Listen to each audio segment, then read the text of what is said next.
कश्मीरी पंडितों के अपने राज्य से पलायन के दर्द को दिखाने वाली फिल्म द कश्मीर फाइल्स अब बीजेपी और कांग्रेस के बीच सियासी घमासान का नया मुद्दा बन गई है। बीजेपी फिल्म को टैक्स फ्री करने के बहाने कांग्रेस पर वार कर रही है, तो कांग्रेस का भी पलटवार है। मोदी सरकार ने अब तक कश्मीरी पंडितों के लिए क्या कुछ किया है, यह कांग्रेस का हमला है। अनुपम खेर, मिथुन चक्रवर्ती अभिनीत इस फिल्म की तारीफ पीएम नरेंद्र मोदी ने भी की है। बीजेपी के विधायक का कहना है कि कश्मीर समस्या के लिए कांग्रेस जिम्मेदार है।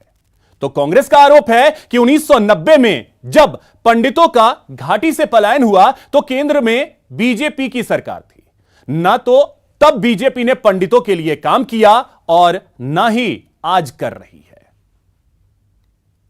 नेहरू जी के काल से ही कश्मीर की समस्या है। उन्होंने कश्मीर में आतंकवादियों को शह दी, धारा 370 को जिंदा रखा और शेख अब्दुल्ला, फारूक अब्दुल्ला, इनके ही परिवार की वो सरकार को पनपाते रहे। उसी का परिणाम था कि ये कश्मीर पंडितों की दुर्दशा हुई। कश्मीरियों के प्रति मन में थोड़ी सी भी संवेदना है तो तुरंत इसको टैक्स फ्री कर देना चाहिए, अन्यथा ये माना जाएगा कि कांग्रेस उसी नेहरू परिवार और गांधी परिवार जो कश्मीर समस्या की जननी है, उसी से इसकी सहानुभूति है। इसमें कोई दो राय नहीं। कश्मीरी पंडितों पर जुल्म हुआ और वो वहां से छोड़कर आने लगे, तब सरकार भारतीय जनता पार्टी की थी। अब धारा 370 आप कह रहे हैं हमने हटा दी, आपकी जिम्मेदारी है, आपको वापस वो हक सबको दिलाना चाहिए। एक पिक्चर को लेकर झूठ परोसने से सच्चाई नहीं छुपती।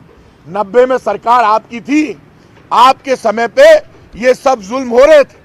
आप क्या कर रहे थे? कांग्रेस ने तो आतंकवादियों को ठोक कर मारा। आतंकवाद के लिए किसी की कहीं पर भी कोई जगह नहीं है। आतंकवाद का कांग्रेस कल भी विरोध करती थी, आज भी करेगी, क्यों नहीं करेगी? लेकिन बीजेपी महंगाई, बेरोजगारी से ध्यान हटाने के लिए इस तरह के मुद्दों को राजनीतिक तरीके से माहौल बनाती है। पिक्चर हॉल में बीजेपी के कार्यकर्ता घुस जाते हैं, वो नारे लगाते हैं, नारे लगाओ। अब और नहीं पेट्रोल डीजल की मार। अब की बार मोदी सरकार कहां गया नारा? पेट्रोल डीजल ने रिकॉर्ड तोड़ दिए, अब लगाओ। अब और नहीं महंगाई की मार, मोदी सरकार, महंगाई ने तो रिकॉर्ड तोड़ दिए। वहीं 5 राज्यों में कांग्रेस की करारी हार से बीजेपी खुश तो है, लेकिन कांग्रेस पर सियासी तंज भी कस रही है।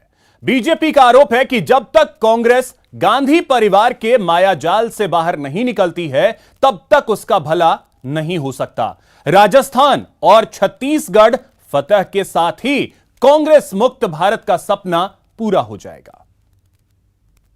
हम तो भारतीय जनता पार्टी के तो हित में हैं कि सोनिया गांधी और राहुल गांधी जमे रहें, ताकि बाकी जो राजस्थान और छत्तीसगढ़ बचा है वह भी इनके हाथों से जाए और देश जो है कांग्रेस की सरकारों से मुक्त हो जाए।